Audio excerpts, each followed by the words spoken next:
She kept shouting at the animals to let her pass. Araka says she kept telling them to get out of her way, but they wouldn't listen. So in a fit of rage, Luna exterminated every single one of those guards, leaving no survivors. And then she hurried over to her friend's side, grabbing their lifeless bodies, shaking them desperately, as if she was expecting them to suddenly come back to life. Please, she said, don't leave me. She said, I don't want to be alone. She's just laughing. Iluna closed the amulet, gripping it firmly in her fist. I could see her hand shaking as she held onto the amulet. I think I could almost hear a small crack coming from it. Just as Araka warned her, the hologram of the fort disappeared almost as soon as she closed the amulet. Bring it back, Iluna says curtly as she opens the amulet again. Araka says, bring what back? Oh, you mean the hologram? The hologram's gone. Didn't you see it go poof? I'll need hours to recreate it again. You should have listened to me when you had the chance, but no, you just had to be your old stubborn self. And I said, bring it back, Iluna shouts at her. A brief pause followed Luna's words, during which nobody spoke a word. Alright, fine, Araka says. After a while, she conjures back the miniature ogre fort with all the details still intact. I swear you have absolutely no sense of humor. I don't know how that girl puts up with you. Which girl? Oh, the flower. Iluna ignores Araka and she turns to Hadrick. I trust that Araka's explanation about the sacred wood sacrifice will suffice. She asked him with a dark look on her face. Oh, would you perhaps like to hear more details? No, Hadrick says. I think I'm good, thanks. Then turns around and starts leading us to lower levels as we all follow her in silence. Thanks to Araka's map, we were able to successfully avoid most of the guards as we made our way towards the treasure room. The ones that we couldn't avoid were quickly and silently dispatched by Luna. Her way of doing things was completely opposite of Flower. She was cold, calculated, and she used the girl's athletic prowess to her advantage when going in for the kill. Every time she had to take out an ogre guard, she'd climb one of the walls, position herself above him, and then hang from the ceiling to deliver the finishing blow. It took less than half an hour to reach the treasure room, situated at the lowest level of the stronghold's main building. There were only 2 guards at the entrance who were easily dealt with. However, even if we made sure to hide all of the bodies on our way here, it was likely only a matter of time before an ogre patrol realizes something is wrong and raises the alarm. We're going to need to move fast and get out of here before that happens. Upon entering the ogre's treasury, I could see that it was filled with mountains upon mountains of gold, as well as a dozen of coffers, which had all manners of jewels and fineries inside of them. If only I had my enchanted backpack with me now, I would have filled it to the brim with treasure. I mean, what's the point? Still, there's plenty of room in my pockets for me to stash a few of these expensive gems. I'm guessing they are I'm guessing these gems are like trapped or something. I think there was a World of Slaanesh from 40k Warhammer universe. I think they have something like this where if you touch the gold, you either fall onto the gold and just go gold and sleep there till you die, or then skeletons is just there, you turn to gold and shit like that. If you have these expensive, I don't think they have that much power, but still. The diamond in particular would fetch me a hefty sum in any respectable market. After all, when I ever get another chance like that, don't touch anything, obviously, because what's the point of having gold? What are you going to do? It's just going to weigh us down through this whole tournament. Maybe at the end of the tournament we could fill our pockets with gold, but not just yet. I resist the urge to fill my pockets with priceless gems and continue forward. A few months later, the 6 of us stop in front of a marble pedestal on top of which lies the chalice we have come to retrieve. Don't make any loud noises, Iluna tells us in a low voice. The ogre captain and his troops are standing right beyond the wall from behind the chalice. Which one's the ogre captain? Hadrick asks as he stares at the fort hologram. The purple dot, Iluna says. The red dots scattered around him are his troops. How come the room they are in isn't marked on the map? Kate says. It's because it didn't appear in any of the building plans that we studied in the library, Irina says. Probably a hidden room that they use for the top secret meetings. The way they place the chalice on top of a pedestal like that just screams trap to me, Darren says. Was there any documentation regarding the traps they're using to defend this room? Unfortunately, no, Iluna says. Now, I'm not sensing any magic around it either. If there are traps, they're going to be similar in nature to those from the ruins. Can we even be sure that we have got the right chalice? Hadrick says. I mean, it looks like it. But they could have easily made a fake one and placed it in plain sight to throw us off course. That is a possibility, but highly doubt it. There's an easy way to test its authenticity, Elena says, and she uses her water magic to fill the chalice with water. After a few seconds, the water inside it starts to radiate magic, and then it begins to shine brightly as if there was a small sun floating right above it. That's her, Luna says. This is the chalice we're looking for. She then grabs it off the pedestal and empties it of water as we all look around to see if any traps get activated. Hadrick says. I guess we overestimate the orcs a bit. We assume they were smart enough to actually come up with a The dwarf doesn't get to finish his sentence as the floor below us quickly starts to rotate. Along with us, the wall behind the pedestal. 2 seconds later, we find ourselves standing in a room full of ogres with the captain of the stronghold grinning at us maliciously. That was so obvious. That was such an obvious trap. It's just such, moving the chair sort of thing. I suspected Banshee from the start. The captain says in his broken common. I told great Shaman to make mistake for trusting Banshee, but Shaman will listen.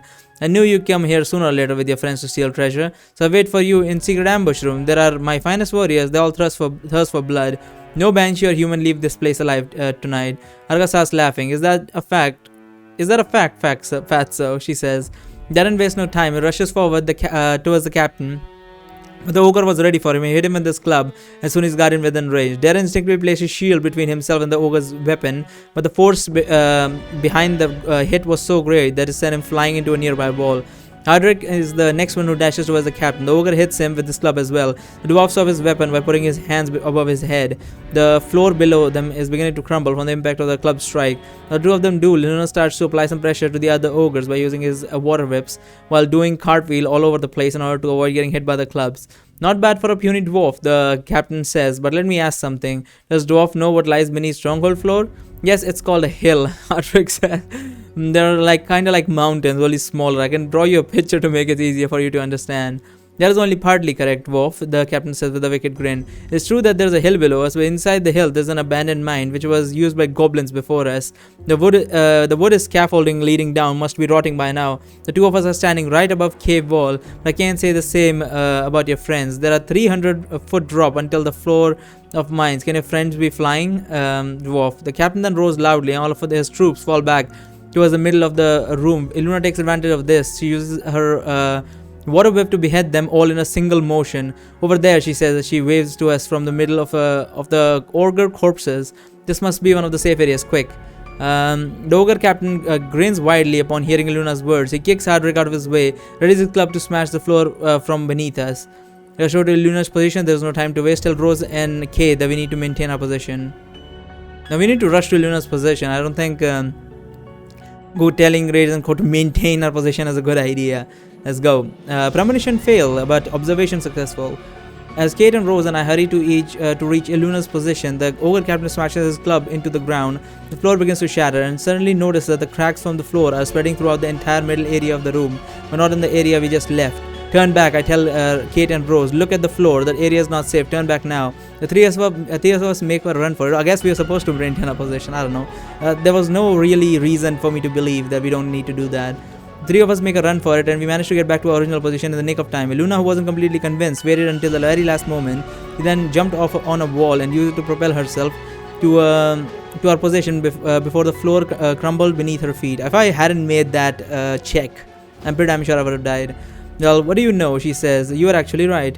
Darren, Rose shouts while looking down inside the chasm that formed in the middle of the room. Looking inside the pit, I see that Darren is hanging from a wooden beam which is beginning to crack under his weight. I'd completely forgotten that he got thrown into a wall at the beginning of the fight. He must have still been in a dazed state when the floor started crumbling. As I look below to see if there are any footholds I could use to get to him, I realized that even if I managed to somehow reach his position, there's no way I could climb back up. The wooden scaffolding is practically unusable at this point. All that left are some support pillars and a few beams here and there that look that they could break any moment. Stay where you are, Darren shouts at us. Whatever you do not come here. Do not worry, I have everything under control. He's lying. At most, he got half a minute before the beam breaks under his weight, and he's no way of climbing back up. He must be trying to protect us. You bastard, Hardrick shouts at the ogre captain as he clashes with him. Once again, you were the one who told the ogres that the middle of the room was a safe area, weren't you? The soldiers' life worth nothing to you. Ha, the captain says. They weren't my finest soldiers. There's just cannon fodder. All of them are replaceable. Alone strong enough to deal with a lot of you. Look below, one of your friends already at the end of his rope. The rest of you are going to follow him soon. The beam that Aaron is holding onto cracks loudly. He doesn't have much time left. Completely out of the blue, Iluna jumps past us into the pit. She uses one of the wooden pillars to propel herself back towards the cave's wall, which she then uses to push herself further down into the pit, back towards the wooden pillar. She then jumps back and forth between the pillar and the wall a few times until she finally reaches Darren's level. She then grabs the cave wall with her left hand and she extends her right hand towards Darren. Healer, grab my hand, Iluna says. Like hell I will. I mean, obviously her weight, she wouldn't be able to handle the weight. The wooden beam cracks again. This time it looks like it's about to break. He lets there's no time. Iluna shouts, grab my damned hand. And looks at her hesitantly for a few seconds, but he doesn't get the time to think of it any further because the wooden beam finally cracks under his weight and he starts falling into the chasm. Pushes herself onto the wall with all her strength and jumps towards Darren, grabbing him with her right hand. As the two of them fall into the pit, they start shining brightly, and right before they reach the ground, they disappear, then reappear on the floor in front of us. What is that? Oh right, Araka can do teleportation. I forgot about that. Safe and sound. No, the ogre captain shouts as he tries to smash Hardrick with his club again. What's the matter? Hardrick asks him as he blocks his strike yet again. Didn't you say that you'd easily deal with a lot of us by yourself? You should be glad that you've been granted the opportunity to finish us all with your own hands. Luna, can't you help him? Rose asks. I don't know how much longer Hardrick can keep this up. The ogre is wearing anti-magic armor from head to toe. Luna says, this means that I can't make my water sharp against him, so my whips and my arrows are out of the question. Normally I use one of my whips to pull him into the chasm, but he's too big and heavy for me to use with the amount of magical energy I have at my disposal. A stronger spell would probably penetrate his defenses. They are designed to hit a single target, so I risk hitting the dwarf along with the ogre captain if I use them. There must be something we can do, Rose says. Hit dwarf. Araka shouts loudly. Remember how I told you that ogre's weak spot at the base of their neck? It's time for you to use that secret technique I taught you to use. Hardrick laughs. Aye, he says, grinning widely. I suppose it's time for me to stop fooling around. I want to see what this is. The ogre captain suddenly stops attacking Hardrick and uses his club to guard his neck. Hardrick focuses all of his aura in his right fist and he punches a hole through the ogre's chest armor, making the captain fall on his knees, drop his club and start coughing up blood. Hardrick seizes the opportunity to grab the ogre's club and throw it inside the chasm. Why? The ogre asks as he coughs up more blood. Why did it go for chest instead of neck? Weren't secret techniques supposed to be aimed for weak point? Hardrick and Araka both start laughing simultaneously. There was no secret technique, you moron, I guessed as much. Araka says, I only said that to make you panic and focus all your defense on a single point. I guess it only took two of us to defeat you after all, Hardrick says, grinning. Maybe we should have bought some real soldiers with you instead of small fries. This is not over yet, dwarf, the ogre says. And he coughs some more blood. I'm going to crush your puny skull, and Hardrick doesn't let the ogre finish his threat, and he crushes his head between his hands. As the ogre's lifeless body drops to the ground, the dwarf jumps over to our side of the room and grins at Araka. That wasn't half bad for a spirit of joy and laughter, he tells her. You've certainly earned your quota for the day for making me laugh to my heart's content. And seriously now, Araka says, I couldn't let him kill the only person in this entire group who laughs at my jokes. You can buy me a beer when I get out of this amulet. I'm not sure how that's gonna work though, since I'll probably kill you all within seconds of escaping. Have you gone out of your mind, Banshee? Darren shouts and furious all of a sudden. Who, me? Araka asks. Not you, Darren, the other Banshee. Why? Because I teleported you out of the pit? Iluna can use teleported, man. I thought that was Araka. Okay. Iluna says, you're not seriously going to start claiming that you could have gotten out of there by yourself. Are you? Of course not, Darren says. I was about to die and then you saved me. Why would you save me? My death would have benefited you in every way. No one would have blamed you if you left me to die. What could you possibly have hoped to achieve from this? I see no reason to justify my actions to you. Figure it out yourself, Ilona says. Darren's face is so red with anger that he looks like he might explode any second. You got no time for this, Kate says. Look at the map. All the ogres that were sleeping are waking up, taking their stations. The others are frantically patrolling the hall that they're looking for something. They must have discovered one of the dead bodies. Raise the alarm. Shaman have just left his quarters and he's now assembling a team to follow him. That means we won't be able to sneak out of the fort anymore through the front gate anymore. Ilona says. I don't think it's a good idea to fight all the ogres head on. Luckily for us, the room we are in right now isn't marked in any of the building plans, so most patrol aren't very likely to come searching for us here. Our best bet is to descend in the caverns below us and then to follow the underground tunnels until we reach the exit at the base of the hill. That does sound better. Yeah, that does sound good. But then again, the tunnels below are used by goblins, so they may be super small, so I don't know how would we go through that. How do you know that the cavern below us won't lead to a dead end? I mean, it's a mine. Mines have plenty of entrances. And how are we going to get all of the way down there with the broken scaffolding? Yeah, that is that's a better question. How are we going to go? How are we going to get all the way down there with the broken scaffolding? While I was falling earlier, I saw there was another scaffolding right below the room. Beyond the wall on our right, Iluna says. It appears to be in good condition, so there should be no problem in climbing all the way down to the bottom of the mines. Can you just cast a teleportation spell from earlier? You know, the one you needed to rescue Darren from the pit? No, I can only cast the spell once a day, Iluna says. It's the same for the Golden Cage spell. I used to trap you when we entered the fort.